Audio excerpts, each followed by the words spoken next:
Here's my first takeaway.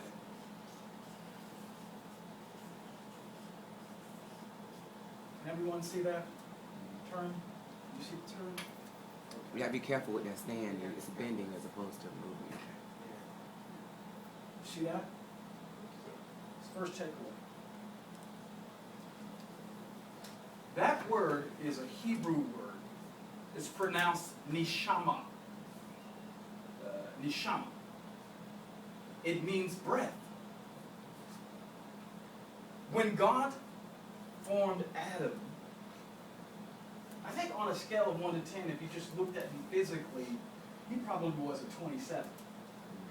Because he was created by God. There were no genetic mutations of any sort. He was a perfect man. Ladies, if he walked in the room today, y'all be like, "Ooh, goodness gracious." Husbands would be upset. Like, "I ate that." Man, boy, he got Adam probably had a 12-pack.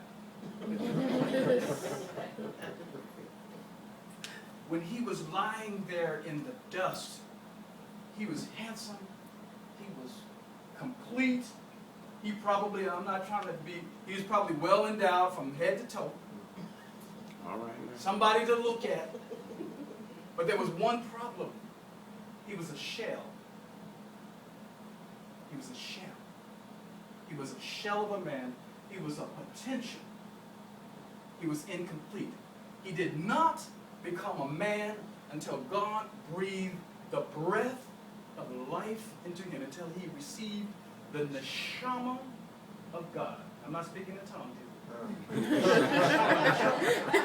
Coming in Monday.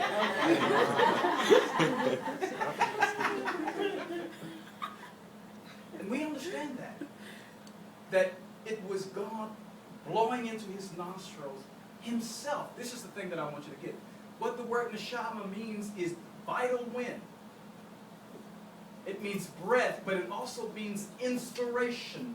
It means vision. It means direction. See, when we think about what happened to Adam, we just think about mouth-to-mouth resuscitation. But what you need to understand about what God was doing to Adam when he was just that shell lying on the ground is that he was depositing himself, his very essence, into that man, into that shell. He was breathing on him, breathing life, giving himself. Why? Because Adam was going to need that so that he could then in turn provide for his family, be the man that he needed to be for his family. Does that make sense? Mm-hmm. So women, we want our husbands to be Neshama men, Neshama men. You have daughters,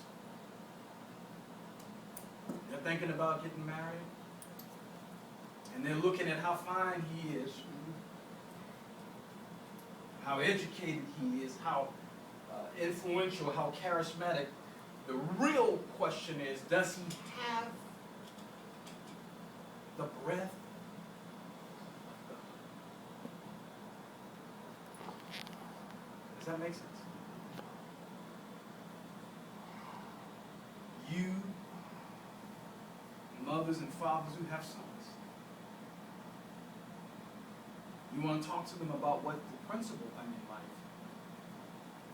What you need to tell them is that they need to become Neshama men. In other words, they need to have God's breath, God's spirit, God's vision, God's direction, God's inspiration, God's perspective. If you look at the word, and I know that there are a few scholarly people here, I want you to check me on this. Go back and research this, doctor. Go back and look this up, this word Neshama. Huh? You did already? You just...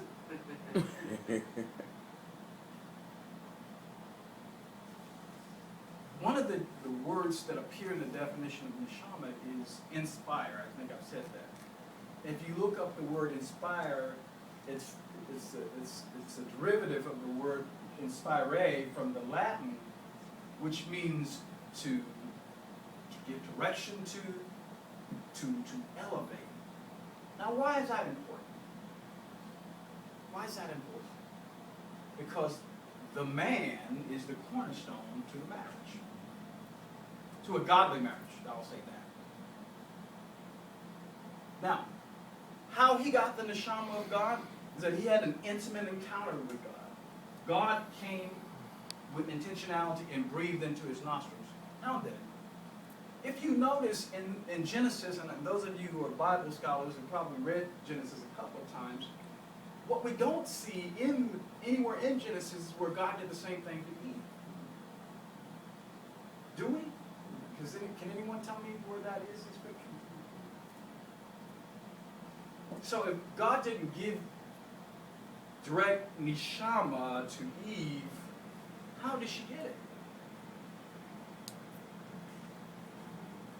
Anyone? Any thoughts? From Adam. Right, from the rib. And that's the point. That if your wife is going to give, not that she can't hear from God, that's not what I'm saying. Now I'm talking about a concept called divine order here. That God set something up. God breathed on Adam. And if man is where he's supposed to be with his wife, intimate with his wife, he's going to breathe on his wife, right? Very literally, right? Is that true? If I have a cold, and I'm sleeping in the bed with my wife, do I have to tell her, honey, come closer so I can give you this cold? Do I have to announce that? I just have to be around her, right? And there's a good chance that she's going to get that cold. And the point, it has actually happened on more than one occasion in 32 years. The point is that there's this vital wind that God gives to man, this inspiration that God wants men to have, and therefore he then in turn wants them to breathe that vital wind upon their families. This has nothing to do with intellectual capacity. Please understand that. This has nothing to do with who's the smartest, who's the most educated. This has to do with God's program. Does that make sense? So God set this up. I didn't set it up. I've seen people try to go against this, but you go against this to your detriment. So I know that there are cases where the wives have been saved longer than the husbands. I understand that. But if the husband gets saved, the only thing that he needs to do is position himself. So let's talk about that. How do you position yourself so that, see, this breathing thing is not just one shot. Husbands, you've got to get in the presence of God on a regular basis so that God can continuously breathe on you. Does that make sense? You know, the things that happen in life and in marriage depletes you of neshama, wears you down, frustrates you. You feel like you're running on vapors. But if you get into the presence of God, there's an endless supply of neshama. Does that make sense, right? And that's so vitally important. I'm talking about foundational principles. We'll build on this, but a lot of this is going to come back that I have to say going forward. It's going to come back to this. If you get this, take this, speak to your friends about it. They'll think you're speaking in tongues. But neshama is that divine breath. God is breathing. God is inspiring. God is pouring into man his essence. And in turn, he expects man to breathe on his family. All right. Angie, you're gonna keep me posted